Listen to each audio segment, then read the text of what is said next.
প্রত্যেক পিতামাতার কলিজায় তার সন্তান একটা গোলাপের ফুলের মতো, ঠিক কিনা? আচ্ছা, এই যে পল্লবীতে যে বাচ্চাটা ধর্ষিতা হলো রামিসা, এই বাচ্চাটার বাবা মার কি ভালোবাসা ছিল না? ওই যে আসিয়া মাগুরাতে ধর্ষিতা হলো, তার গুপ্ত অঙ্গের ভিতরে খুঁচিয়ে খুঁচিয়ে কেটে কেটে যারা তাকে ধর্ষণ করলে ছোট্ট বাচ্চা মেয়েটাকে 90 দিনের ভিতরেই ফাঁসির রায় কার্যকারী হবে প্রতিশ্রুতি দিয়ে আন্দোলন এই মানুষদেরকে ঠান্ডা করা হয়েছিল, ধমিয়ে দেওয়া হয়েছিল। ওই বাচ্চার বাবা মার ভালোবাসা জোরে বলবেন ছিল না? রামিসাকেও টুকরা টুকরা করতে ছিল, তার মাথাটা কেটে ফেলেছিল, তার গলাটা কেটে ফেলেছিল, হাত পাও কাটার পরিকল্পনা ছিল। ইতিমধ্যেই দরজার বাইরে তার জুতা দেখে দরজায় খটখটানি শুরু হয়েছে, বাকিটা আর কাটতে পারে নাই, হয়তো কেটে টুকরা টুকরা করে কোথাও ফেলে দিত। ধর্ষণ এবং বলৎকার এই দুইটা বিষয়ে আইন পাস করেন। ধর্ষক খেয়ে, ধর্ষক কোটিপতি লাখপতি, ধর্ষক কোন মোল্লা মৌলবী খতিব কোন মিস্টার এমপি মন্ত্রী কিচ্ছু দেখার দরকার নাই, প্রকাশ্যে পাথর নিক্ষেপ করে মাটির সাথে মিঠাইয়া দেয়। কলিজার টুকরা ফুলগুলি একে একে ঝরে যাচ্ছে, আমরা আর চোখের পানি ফেলতে পারতেছি না। 7 বছরের ছোট্ট একটা মাসুম বাচ্চা, আরে এই ফুলটা তো বিকশিতই হতে পারে নাই, এই পৃথিবীতে মানুষ হয়ে জন্মগ্রহণ করেছে, সে তার পরিচয়টাই তো নিজের কাছে এখনো প্রকাশ হয় নাই, তাকে দুনিয়া থেকে সরিয়ে দেওয়া হলো। আসিয়া বাটির সাথে মিশে গেছে, ছোট্ট বাচ্চা মেয়েটা রামেসা কবরের ভিতরে শুয়ে আছে। লামিয়া, কত মানুষ কদিন আগে চট্টগ্রামে আর এক পার্কে ছোট্ট একটা বাচ্চাকে ধর্ষণ করে তার গলা কেটে ফেলা হয়েছিল, কিন্তু এই বাচ্চাটা ওই কাটা গলা নিয়ে জঙ্গল থেকে বের হয়ে লোকালয়ে আসছিল, তাকে চিকিৎসা দেওয়া হয়েছে, কিন্তু সে পরবর্তীতে আর বাঁচে নাই। আর কত ধর্ষণ, আর কত জুলুম, আর কত খুন খারাপি দেখতে হবে। সরকারকে বলবো অন্তত একটা প্র্যাকটিস করেন, একটা ক্ষেত্রে আপনি ট্রাই করেন, ধর্ষকের বিচার প্রকাশ্যে দেখতে চাই। আপনারা কি দেখতে চান? আরে এত ভালোবাসা মাথায় রাখে না উকুন লাগবে, নিচে রাখে না পিঁপড়াই খাবে। অনেক বাবা মা আছে এত ভালোবাসা।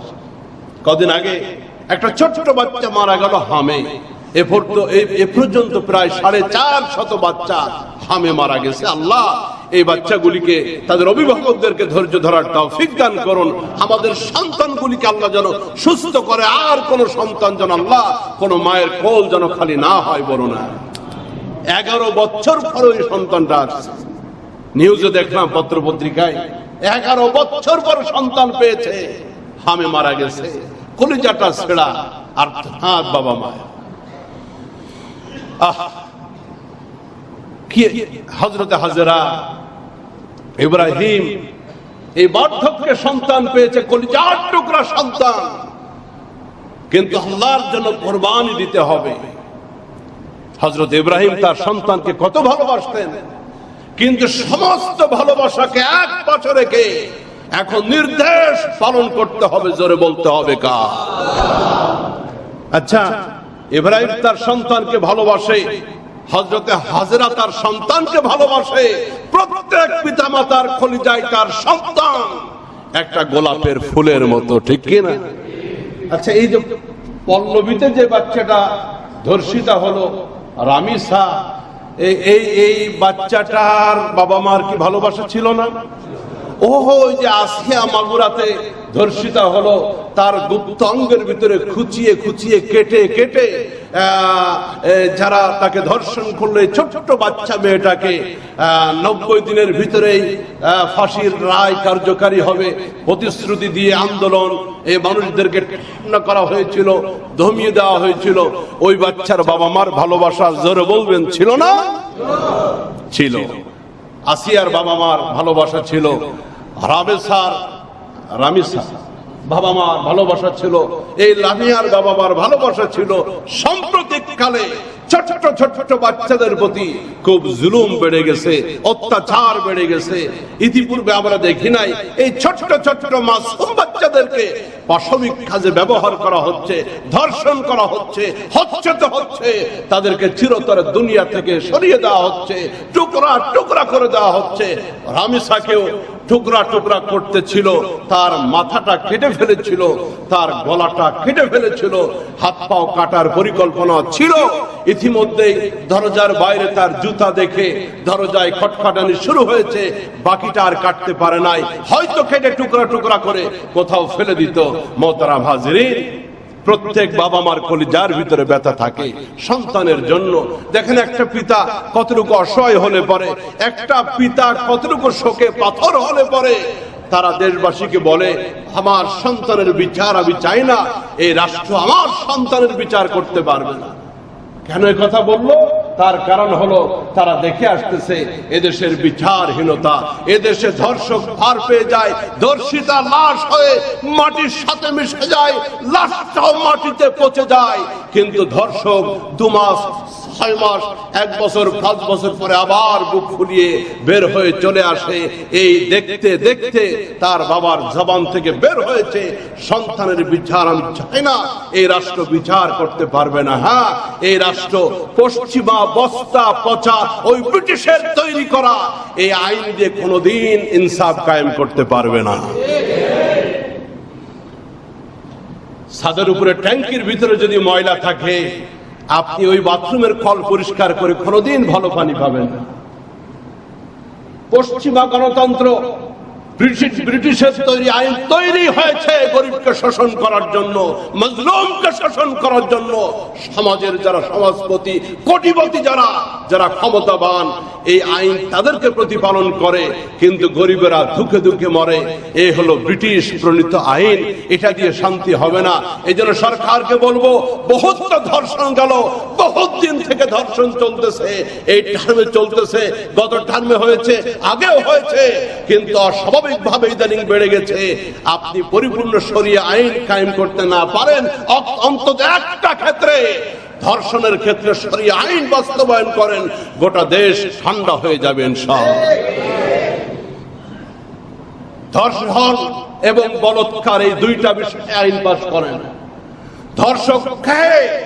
ধর্ষক কোটিপতি, লাখপতি। ধর্ষক কোন মোল্লা, মৌলবী, খতিব, কোন মিস্টার এমপি, মন্ত্রী, কিচ্ছু দেখার দরকার নাই, প্রকাশ্যে পাথর নিক্ষেপ করে মাটির সাথে মিশায়া দেয়। কলিজার টুকরা ফুলগুলি একে একে ঝরে যাচ্ছে, আমরা আর চোখের পানি ফেলতে পারতেছি না। 7 বছরের ছোট্ট একটা মাসুম বাচ্চা, আরে এই ফুলটা তো বিকশিতই হতে পারে নাই, এই পৃথিবীতে মানুষ হয়ে জন্মগ্রহণ করেছে, সে তার পরিচয়টাই তো নিজের কাছে এখনো প্রকাশ হয় নাই, তাকে দুনিয়া থেকে সরিয়ে দেওয়া হলো। আসিয়া বাটির সাথে মিশে গেছে, ছোট্ট বাচ্চা মেয়েটা। রামেসা কবরের ভিতরে শুয়ে আছে। লামিয়া, কত মানুষ। কদিন আগে চট্টগ্রামে আর এক পার্কে ছোট্ট একটা বাচ্চাকে ধর্ষণ করে তার গলা কেটে ফেলা হয়েছিল, কিন্তু এই বাচ্চাটা ওই কাটা গলা নিয়ে জঙ্গল থেকে বের হয়ে লোকালয়ে আসছিল, তাকে চিকিৎসা দেওয়া হয়েছে, কিন্তু সে পরবর্তীতে আর বাঁচে নাই। আর কত ধর্ষণ, আর কত জুলুম, আর কত খুন খারাপি দেখতে হবে। সরকারকে বলবো, অন্তত একটা প্র্যাকটিস করেন, একটা ক্ষেত্রে আপনি ট্রাই করেন, ধর্ষকের বিচার প্রকাশ্যে দেখতে চাই। আপনারা কি দেখতে চান?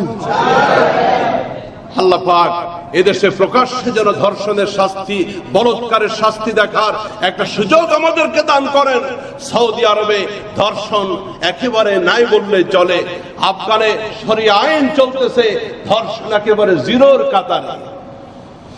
একটা শ্রেণী বলবে শরিয়া আইন পাশ করলে প্রকাশ্যে ধর্ষণ করা হচ্ছে, প্রকাশ্যে শাস্তি দেওয়া হচ্ছে, পাথর নিক্ষেপ করা হচ্ছে। কি অমানবিক কাজ, কি নিষ্ঠুরতা! মানুষের সামনে মানুষকে মেরে ফেলা হচ্ছে। এই যে ছোট্ট রামেসাকে গলা কেটে হত্যা করা হলো, ছোট্ট আসিয়ার যখন অঙ্গে খুঁচিয়ে খুঁচিয়ে বড় করা হলো, কত সন্তানকে টুকরা টুকরা করা হলো, এগুলি তোমাদের চোখে পড়ে না? এগুলি তোমরা দেখতে পাও না? পরিষ্কার করে বলতে চাই, ধর্ষকের পক্ষে যদি কোন আইনজীবী লড়াই করতে যায়, ওকে উচ্চতার করে পড়িয়ে ধর্ষকের সাথে আদালতে বিচার করতে হবে। খুনির পক্ষে আইনজীবী পাওয়া যায়, ধর্ষকের পক্ষে আইনজীবী পাওয়া যায়। কি অদ্ভুত ব্রিটিশ আইন, কি অদ্ভুত পশ্চিমা কালচার এগুলো। বিজ্ঞ আইনজীবীরা বলতেছেন, রাষ্ট্র যদি চায়, জনগণ যদি চায়, 3 থেকে 1 সপ্তাহের ভিতরেই ধর্ষকের শাস্তি নিশ্চিত করা যাবে। এটা বিজ্ঞ আইনজীবীদের মতামত। আমি সরকারকে বলবো, রাষ্ট্রের জন্য সংবিধান, সংবিধানের জন্য জনগণ নয়। এই জন্য সংবিধান সংস্কার করে, সংবিধান পাল্টে সমস্ত ধারাগুলি বাদ দিয়া আপনারা যেই সংবিধানের ধারায় মানুষের প্রতি ইনসাফ হবে, মানুষের প্রতি জুলুম নির্যাতন হবে না, মানুষ বিচার পাবে, এই রকমের আইন আপনারা করেন। আমরা অচিরেই সমস্ত ধর্ষকদের শাস্তি দেখতে চাই এবং প্রকাশ্যে দেখতে চাই। কোন লুকোচুরি আর বরদাস্ত করা হবে করেন। অচিরেই বাংলাদেশে সমস্ত ধর্ষণকারীদের বিচার যেন আল্লাহ কার্যকারী করার তৌফিক দান করেন। কারণ অনেকেই ক্ষমতায় আসার আগে বলে মদিনার সনদ দিয়ে রাষ্ট্র চালাবো, ক্ষমতা পাওয়ার পরে বলে না, ওটা তো মধ্যযুগের ব্যাপার শেখার। আমরা এখন আধুনিক যুগে আছি, মধ্যযুগের আইন দিয়ে এখন চলতে পারে না। মিয়া সাহেব, ওটা মধ্যযুগ না, ওটা ইসলামের সোনালী যুগ। আজকে আধুনিক যুগ বলতেছেন, এটা পৃথিবীর সব থেকে বর্বর যুগ চলতেছে এখন। এখন যে পাপ হচ্ছে, এখন যে অপরাধ হচ্ছে, এটা আরবের ওই মধ্যযুগে এই অপরাধ ছিল। এই জন্য আল্লাহ পাক আমাদেরকে শরিয়া বোঝার, ইসলাম বোঝার, শরিয়াকে বোঝার তৌফিক দান করেন। সঠিকভাবে কোরবানি হজ সব সম্পাদন করার তৌফিক দান করেন। আমিন। ওয়া আখির দাওয়ানা আলহামদুলিল্লাহ রাব্বিল আলামিন।